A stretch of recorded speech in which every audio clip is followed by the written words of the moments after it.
site became a little bit too real for people. It's not selling cars anymore. The people are actually meeting, and money and sex are actually being discussed. But the issue obviously is that in society, when people think of money and sex, they think of prostitution, even though money and sex has always been a part of relationships. And it's this confusion that sort of Seeking Arrangement was playing in that makes it really salacious.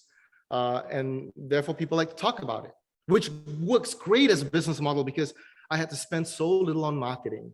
Like all the marketing we got was just free publicity from the media coverage. And the beautiful thing about it is there is no bad news. Even bad news becomes good news because the site just continues to grow. So that was really the history behind the website. It's like what they say, like no press is bad press. Is that true? Like you spent nothing on marketing? It just really, because I mean, I remember I don't know what it just, there's a buzz about this website right from the beginning, and you spent nothing on marketing. We have to spend a little bit. So I obviously have a marketing team, and we have to buy digital ads because otherwise people would bid on our key terms. So you search Seeking Arrangement, you don't want other websites to come up, you want our websites to come up, so you have to pay to maintain that position. So you still have to spend a little bit, but in comparison to what Match.com spends, or even FarmersOnly.com or Christians Only, but granted, those are public companies, so I can see how much they spend on marketing. We spend a tiny fraction of what they spend. And talk to me about why do you think it's still, like you said, like, listen, if you don't have a website like this and you meet on Match.com, there's still, whether it's gay or straight, I mean, and I know you have everything on this website, someone is still, usually courting someone, taking someone out on a date, whether you spend more money on a date in one night sometimes, like, just like, why is it so taboo just to kind of upfront say, like, this is my money situation. This is, I mean, I see nothing wrong with it. I mean, I'm from New York. In New York, we like to just cut to the chase on everything. So, well, cutting to the chase on everything brought me to Dana. So all I can say is honesty is the best policy. That's why my profile was so long. I laid everything out, all the way from the way I live my life to the way I like to spend my money to, to like the way I need my freedom and all those kinds of stuff, right?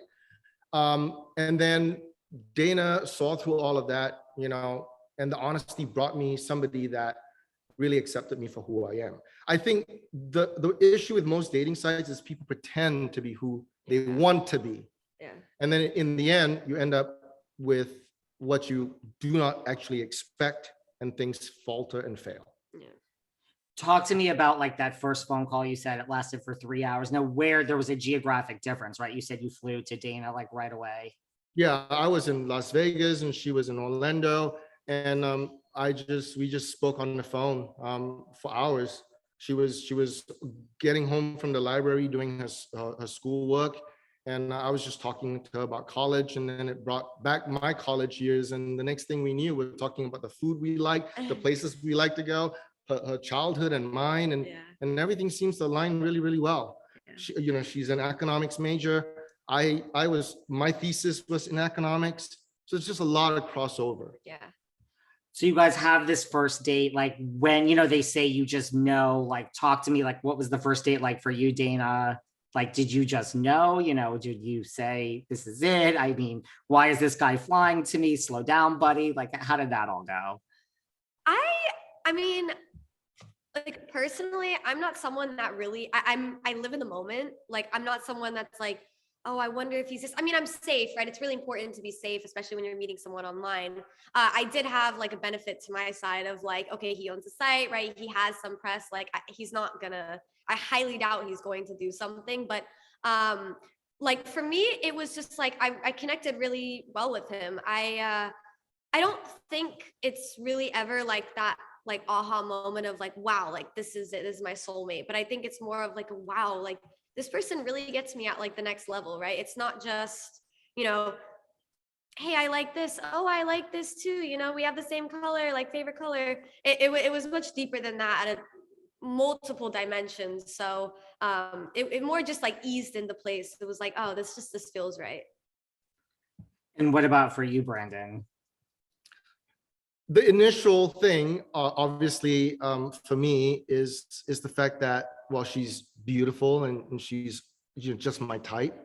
And then the personality is just great, and we just get along so well. We connected at so many different levels. And I would say it's kind of shocking for somebody to tell me on the first date, I know exactly what you're looking for, and I'm going to show you true love, as though she's challenging me to say, I don't know what true love is. But the truth, looking back now, is on that first date, I really didn't know what true love was, because if I did, why did I have 3 failed divorces? Why did I, 3 failed marriages? Why did I have all these relationships that ultimately falter? I definitely wasn't intimidated. I can tell you that. I was not intimidated at all. I was viewing this as like a typical first date. I really was not intimidated at all. That's why, like, I was just free. I was open with him. I was like, yeah, I do this, like, even like my parents do this, this is like kind of like my morals and values. Like I wasn't holding back because like, he has, some age or experience over me. Like I didn't care about that. I just was like myself. So I was intrigued. I was hooked. And over the time that we dated, I would say within a year, I understood what she was saying. Slowly, I trusted more. I felt more of the love. And then at some point, I realized this is true love. The rest is history. Did you realize before you met Dana that you didn't know what true love was? Like you said, like when you were growing up, you were looking at these Playboys and you wanted to be Hugh Hefner. So like when you were living that lifestyle before Dana, like, were you unhappy? Like, did you realize you were unhappy, or did it take meeting Dana to realize like, wait, that was all bullshit?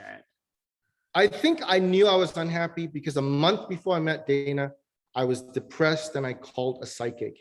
And this is crazy. And the psychic told me on the phone that I would meet someone, and if not, I would have already met her. It's happening right now, she said. And I see marriage in the cards. And I was like, no way. Like, yeah. I'm never marrying again. 3 marriages, horrible divorce the last time. Who the hell wants to marry again? No rich guy should ever marry, is what I said. And here I am. So wanting to waive a divorce, for crying out loud. So yes, I was very unhappy.